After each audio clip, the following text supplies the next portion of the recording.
Point ఏంటంటే ఇప్పుడు minority welfare SC, ST, BC ఈ 3 వర్గాలకు సంబంధించి గవర్నమెంట్ సుమారు 23,000 crores ప్రొవిజన్ చేసుకుంది వీళ్ళ వెల్ఫేర్ అండ్ వీళ్ళ వెల్ఫేర్ మీద ఖర్చు పెడతాను. అసలు టాపిక్కే అసలు బడ్జెట్ హెడ్ మైనారిటీ వెల్ఫేర్ 8%, వీళ్ళు అగైన్ 8%.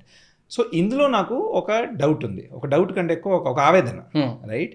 ఇప్పుడు వెల్ఫేర్ మైనారిటీకి అనేది స్పెషల్గా ఏంటిది? ఇప్పుడు నేను అర్థం చేసుకోగలిగేది ఏంటంటే ఎస్ ఆపర్చునిటీ ఉద్యోగాలలో మనం మైనారిటీస్కి కొద్దిగా బెనిఫిట్ ఇస్తున్నాం.